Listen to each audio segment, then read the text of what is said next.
Bienvenue à vous tous qui nous captez en ce moment, qui suivez votre chaîne numérique KB TV Télévision. Je suis Jason Lorosé et donc un tout nouveau numéro sur des productions sur votre chaîne de prédilection. Merci à l'ingénieur Ronis Lobanda qui cadre merveilleusement, très correctement bien. Oui, il faut exagérer pour Yebi Moussala. Les lots Memi Bino, la municipalité ndenge balubaka na mindele ya poto na pesi mbote na ndeko Canary lengo sozo la langa à partir ya Nice.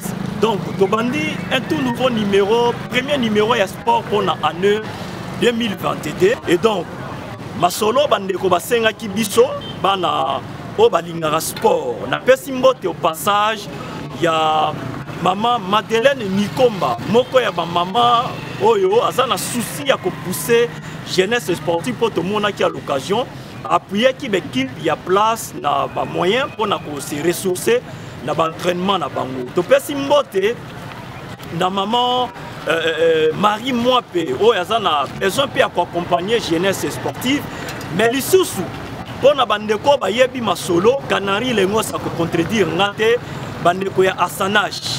Et donc, association des anciens élèves, il y a Institut Chololo. Oyebi Cholo, les Bimisa, Bandeko, Sport, donc, joueurs, Bima Pena côté Wana. Alors, tout ça, le lot devant Stade Lumumba. Oyebi Stade de Lumumba, ça, Awa, la commune Yamakiso, de Bosomona Awa, et Komama, Stade Lumumba. Stade de François Baudouin, Stade de Nicolas Sarkozy, Stade de Kingani. Et ça, comme il y a moto ya bundela indépendance ya Congo. Noko oyo après ça binaye pour que Congolais a indépendance, Congolais a tonga mboka yemoko. Pour ko immortaliser ba effort na ye gouvernement à l'époque et décida ko pesa comme on a na ba stade à travers ba province, à travers ba grande ville ya Kisangani donc ya Congo na ngana loba. Donc ville ya Kisangani dans la peine à stade de Lumumba. Mais toute la question, nous n'avons pas pose il y a pelouse synthétique dans le stade de Lumumba qui commis dans le potonné pose la pose de la pelouse synthétique sur l'aire de jeu du stade de Lumumba où en sommes-nous Bolandanga. Voilà, nous avons expliqué bino Nicolo et Zaba Gradin, wapi public VIP et Vandaka. Mais tout que nous mona, est-ce que VIP yango et Zali Souka solo na stade de Lumumba ya Chopo, est-ce que les lots bati kolobake même entraînement ya pamba équipe qui koya ko sale sous na stade de Lumumba, est-ce que l'activité culturelle topé ba campagne d'évangélisation les alaki avant et qui ko sala malisusu to annoncer 4 séries, il y a un numéro, il y a une mission, tout ça là. Donc, il y a un mango pour qu'on a un ya Lumumba. Donc, comme on a poste, une grande poste, bon, on a bureau, puis on allait travailler. Peut-être qu'on a qui sabino, biloko oyo, neko Lumumba, atika na.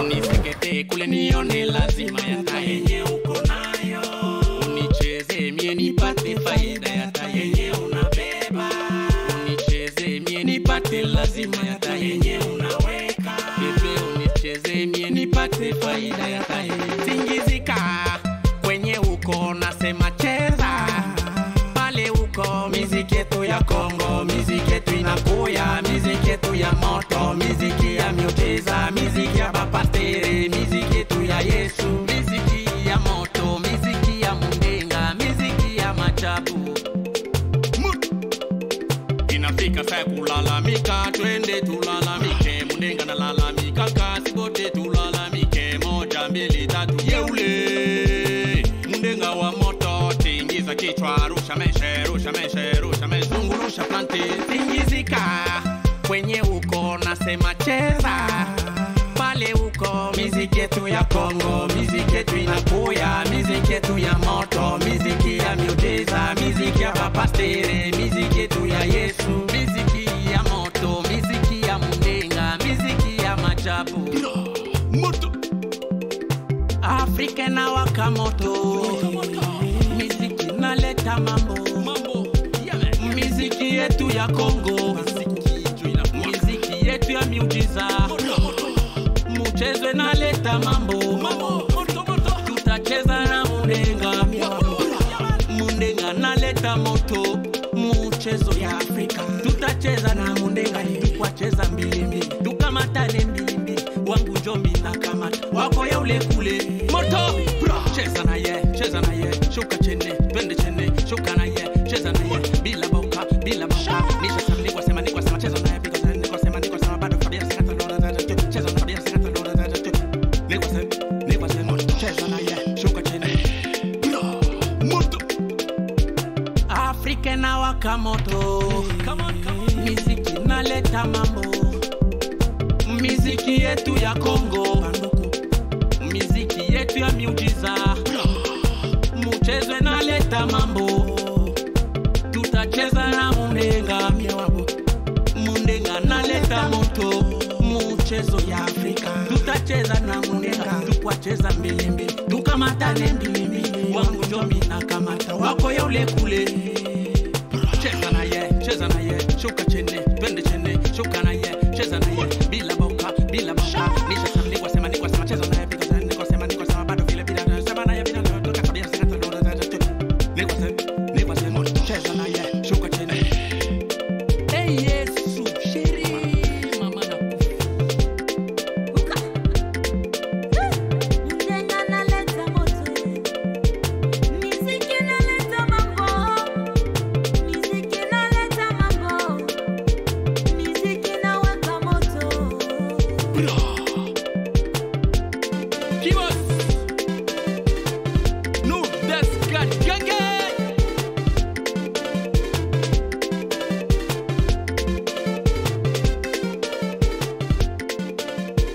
Muye muone muangalie muye muone muangalie muye muyale muangalie batu muyale muangalie tuache haya muangalie tuye tuone muangalie muye muone muangalie muye muone Nous sommes KB TV Télévision, chaîne Moko, il y a plateforme numérique YouTube où est Kangi Masolo, dans la région de Kisangani, province de Chopo, Kangi Masolo dans RD Congo, donc Kangi Masolo en Afrique. Donc même si bino ba obo na nord, bandeko baza na Luxembourg, bandeko baza na Paris, bandeko baza na Angleterre.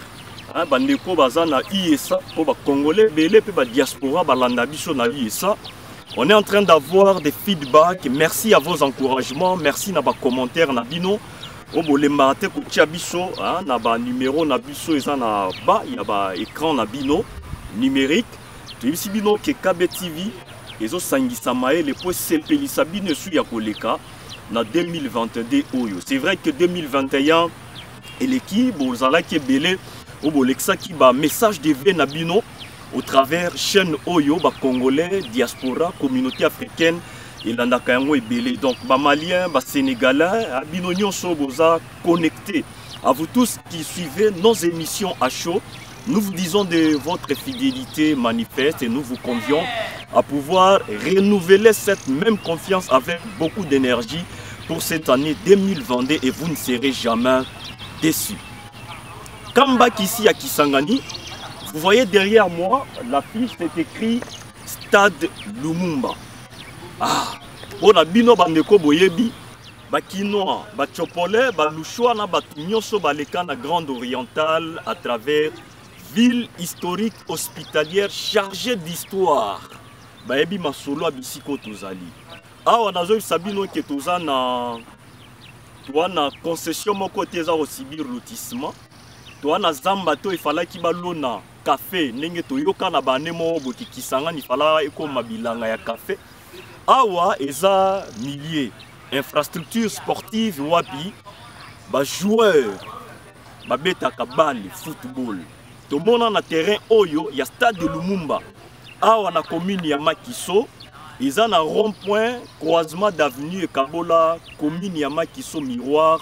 Na commune Chopo Matonge o ekenda sango ba o bayebi Kisangani bayebi historique ya province ya Chopo bayebi yango stade oyo ebimisa ba joueur ebele o kutu ba beta na équipe nationale to kikotanga ba kombo neti ba Litimba Kaskito ba beta bale awa RDG Stade Oyo, bimisa ba joueur neti ba Ikatisa Arthur à l'époque, na équipe ya Malekesa.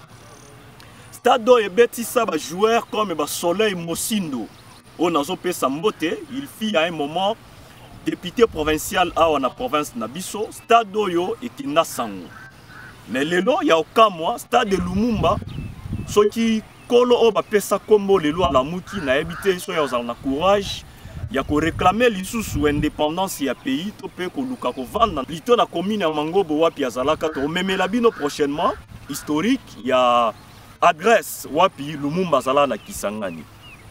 Chers internautes, chers followers na bino nyoso bolanda biso to yebisaka bino KBTV memara masolo ya sika fraîche wapi ba au nom ba comité nous partons là-bas criser et vous amener. Aujourd'hui après les festivités de Bonana, bandeko ba sepela ki, mais match ezamabe. Pour à un moment balobake même si équipe na yo ezo pour là il faut kumisango, mais ce bozui 4-0 ou bozui ba score belé net ya Djibouti et décourageaka. Est-ce que loba vraiment que ongo oyo et kufa nango kala ka ndenge mokonzi ya mboka Fachi Beto alobi, wana question nazo boa ke la yango les financiers. Bienvenue Mbombo Moutoua Tembe, mais ya boye, nanto monate. Alors, Stade de Lumumba ne tozo ebisabino, tozo nga mwa sima muke. Kombo ya Stade Doba Pesa yango, ezali kombo ya héros national. Tout premier ministre ya Congo belge à l'époque, où ya réclamant ka ba indépendance ya mboka. Pour chicote, il y a le bail qui filme les caca belé na sima ya ba congolais pour ba belge ba sambouisa ba noko na biso à l'époque. Il fallait qu'on réclame l'indépendance à tout prix et puis qu'on passait outre. Donc à l'époque né na zolo ba noko ezalai ba koko ba papa le qui ba tonton ba vivre dans un moment et ba ya ba indépendance. Colonisateur belge a beta qui filme ya ko sakanate mais ce total stratégie en lelo netike ezala qui bien pour congolais alingi démocratie. Stade de Lumumba ezalaki na RDG ya Kitoko. Donc tozongamo simamuke le 17 janvier 1961 ezalaka assassinat ya Patrice Emery Lumumba o biso nyonso ba congolais toyebi azalaki premier ministre à l'époque o ya tambola na ba gizenga na ba génération nyonso yaki même Laurent Désiré Kabila azwaka idéologie na philosophie ya mutu wana. C'est pour se faire pour immortaliser ba effort oyo les héros nationaux Lumumba Salaka, yango bastado batongaka, bien que Zalaka du type scolaire. À l'époque, Toyebi, Congo, et Zalaki n'a pas émergé. Ils avaient une infrastructure de taille moderne, dans la période des années 60, de bon a podium ou en dengue batongango. Alors, une fois Congo évolué, Lumumba Kei, Mobutu Aye, tu continues à garder le type, il y a un stade de type scolaire dans la province Nabiso. Au Kuta, stade de Lumumba na Bakongo, na ville ya Matadi, au Kuta ba stade ya Boye na ba province Mususu, même na Kinshasa, auto saluer sorti ya régime sortant, bazwa ki initiative ya kotongela ba Congolais, ba stade municipaux oyo eza vraiment pour répondre quand même na ba norme ya lelo. Alors, ça tozongi mbangu na Kisangani to romitu na question. Pose ya pelouse synthétique sur l'aire de jeu du stade de Lumumba Kisangani, où en sommes-nous? Tolanda bientôt. Donc, dans Sabino, la question s'était déposée au public, à vous le public, aux autorités, les décideurs de la province de Chopo, Oyo Bazo Kamba, politique provinciale, na Oitali sport. Total. Alors, on a fait, au lait à pelouse ezala, tu commandes na matiti, herbe, ne babengango sauvage. Sotali nango, ils ont limoni to ba sopaka à l'époque, yango ils ont continué à traîner. Est-ce qu'un joueur peut venir s'hasarder de passer les 90 minutes de football à raison de 45-45 des équipes beta balle na terrain à boué? Soni Owad. Mais lobby to lobake ville ya Kisangani inapita bulaya. Et leki yango na nini?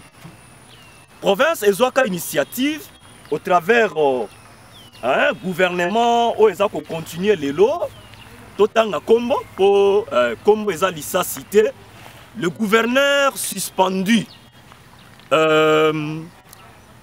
maître Wale Lufungula na équipe na ye l'air bazala ko travailler bazoka ba contact libanda pona ko mema pelouse synthétique.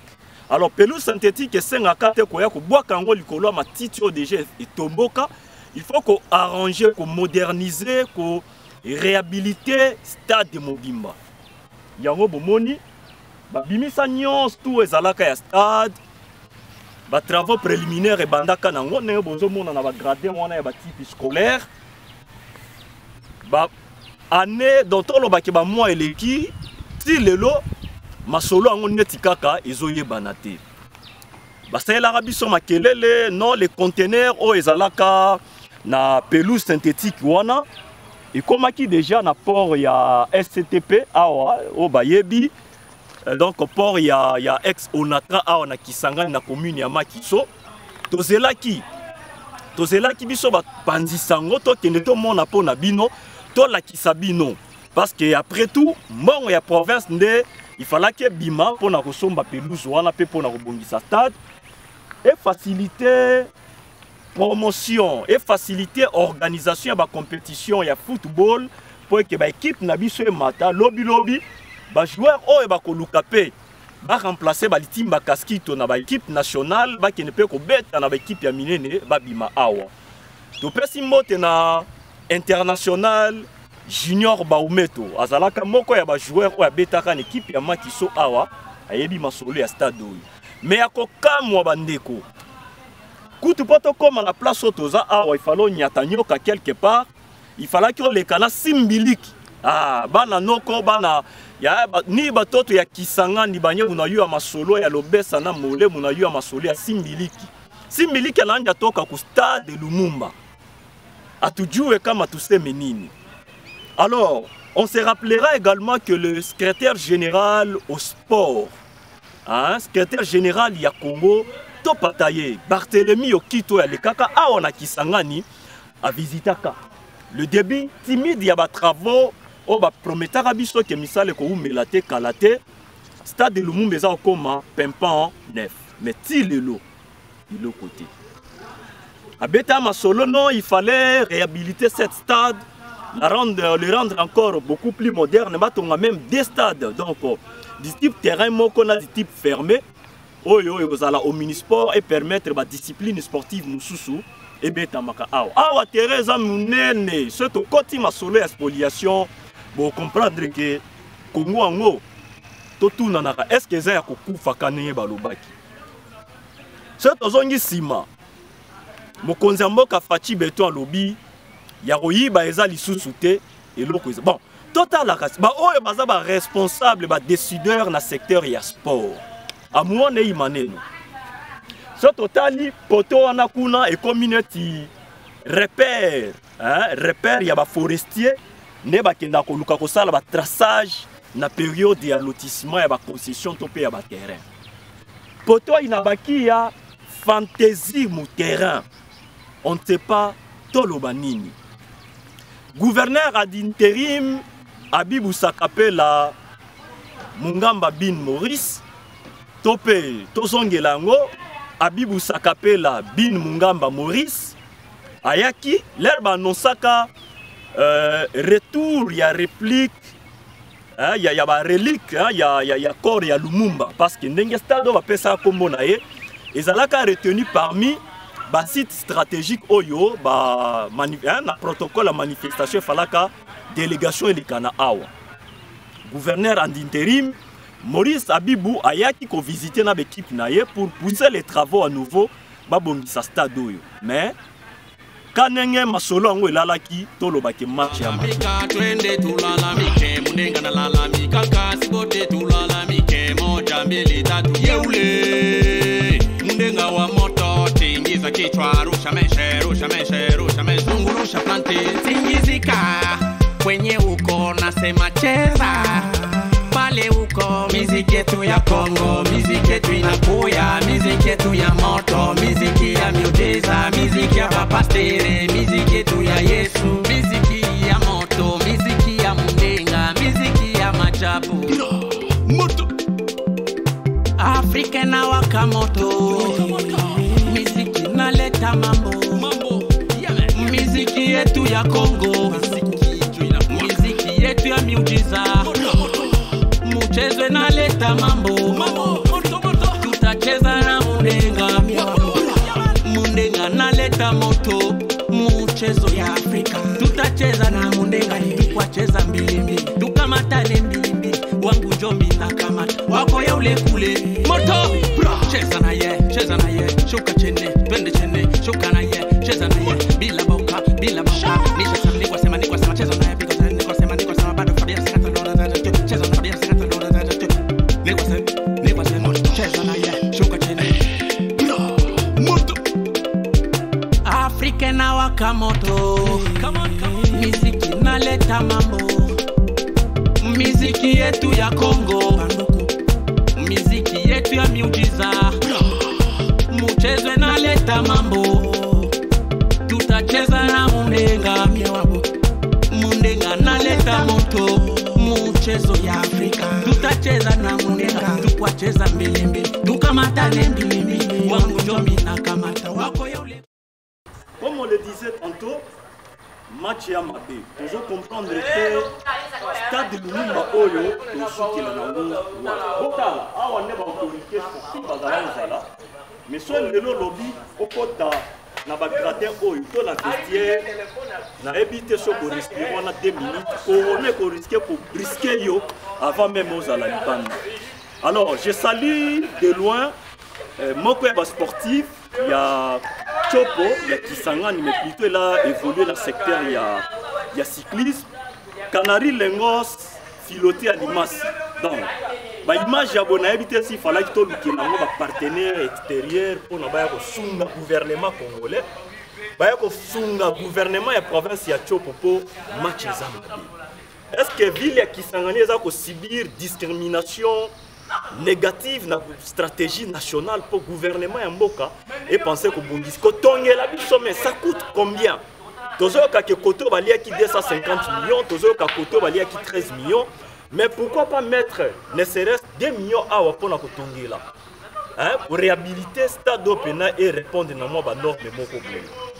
Alors, tozo solo la que la compétition est belée na ville ya Kisangani.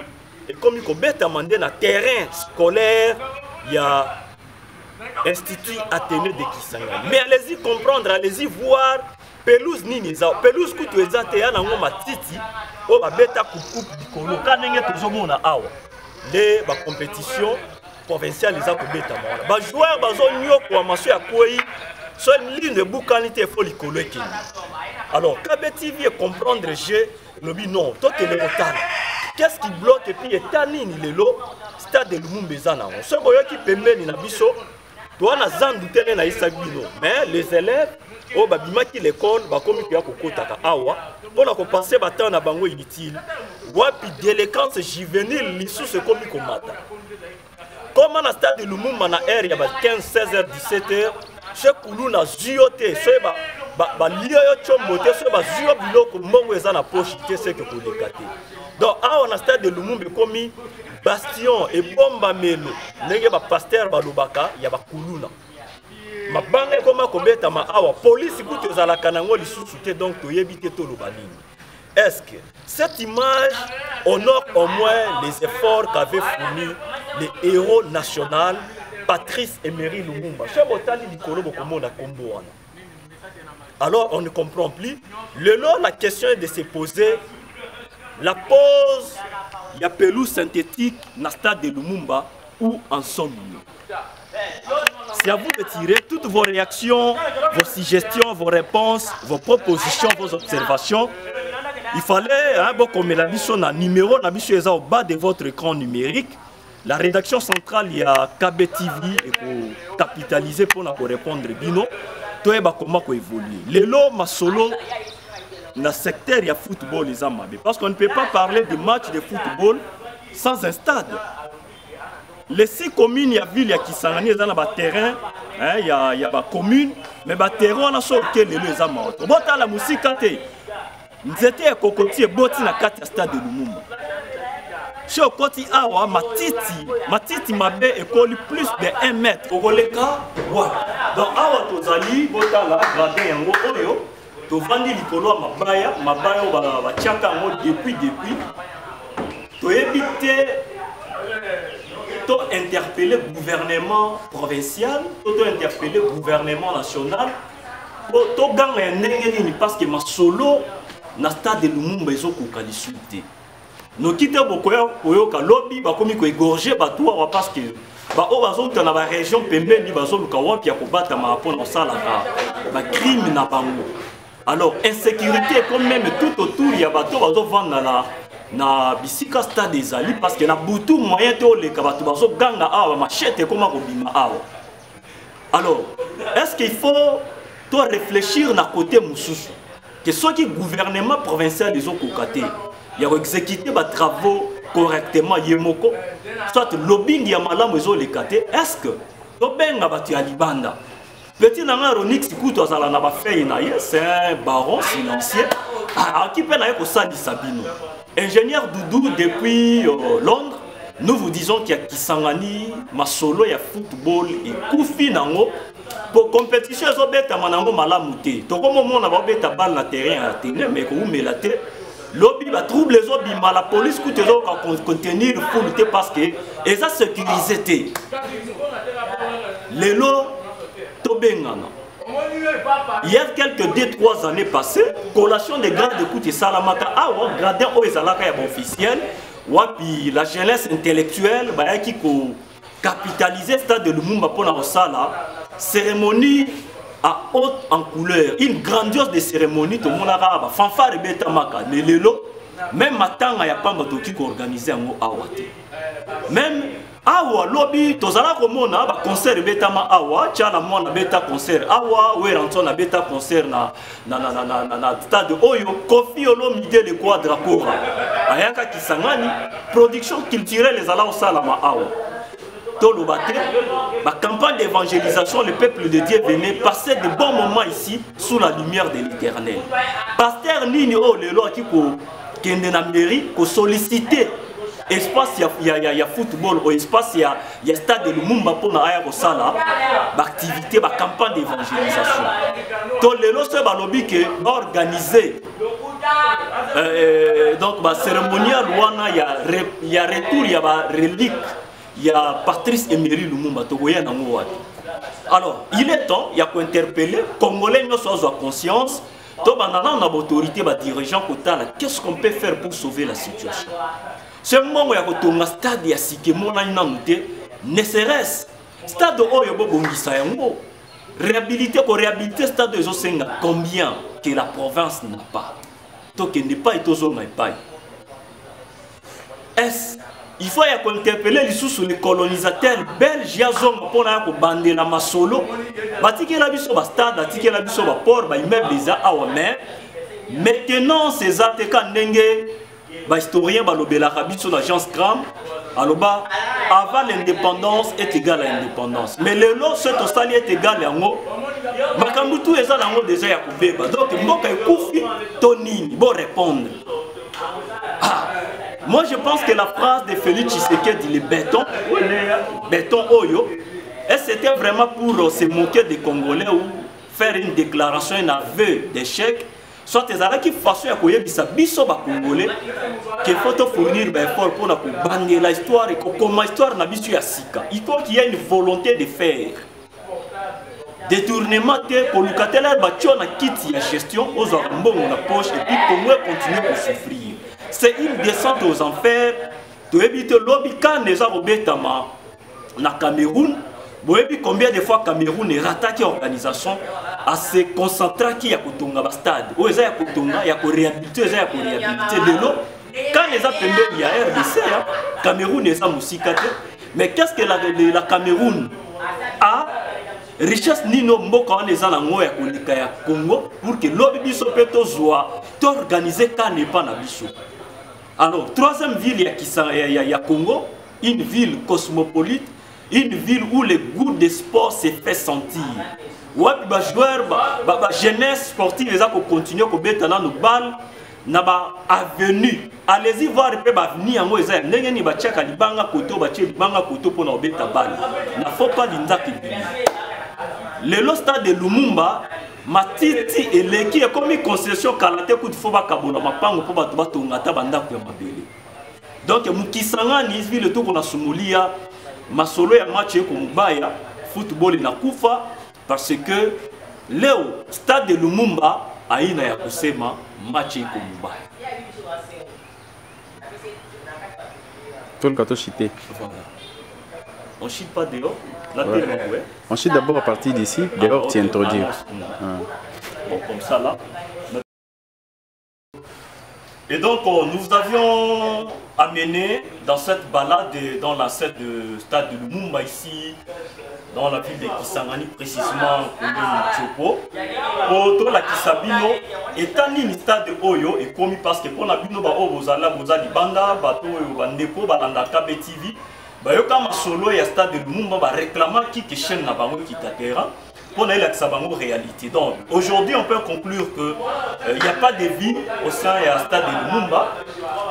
Nous allons continuer à espérer que l'autorité à Moka et la province, le gouverneur Abibou Sakapela, l'intérimaire, quand bien même ma solo équipe a changé, nous espérons que vous avez conscience. Il y a qu'à rendre l'infrastructure sportive viable, il y a qu'à réhabiliter en haut l'intérêt à la jeunesse au bino bozokama. Alors, tous les gens qui vont continuer pour s'abonner, pour s'abonner à la clochette, na bisonner aux na moisa pour clignoter wana, numéro na biso ezali et surtout partager au maximum lien à émission oyo. Si on a touché la situation à football à Kisangani, kaba balien, panda sango, la kisa bango ke KBTV ezali. Pour la binoba OEP Bolingi, intervention extérieure, aux partenaires, aux associés, il y a pour pousser sort, il y a football dans la ville Nabiso, Bokoma. KBTV au Sala Moussala Nango, il y a pour commettre un message à qui des droits, il y a l'autorité et tout, vous mettre en contact.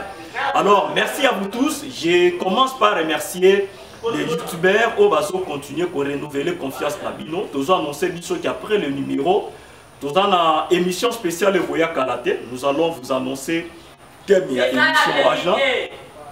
Les joueurs, les sportifs, ils vont continuer à croire dans l'émergence du football dans la ville de Nabiso. Nous allons saluer Bino. Alors, je dis merci à toute l'équipe, il y a KBTV, l'équipe mobile qui a été avec moi pour amener Bino dans les minutes précieuses pour l'accès stade de Lumumba. Voilà, ingénieur Ronis Lobanda qui boxe le maximum. Il a géré toutes ces caméras numériques au Bozomona parce que le matériel, il y a solo les alliés. Si on a besoin d'émission, contactez Bisso.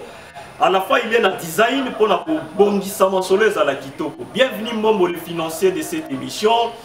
Les concerts Jenny, les chargés des relations publiques Johnny Madou, nous vous disons merci de nous avoir accompagnés.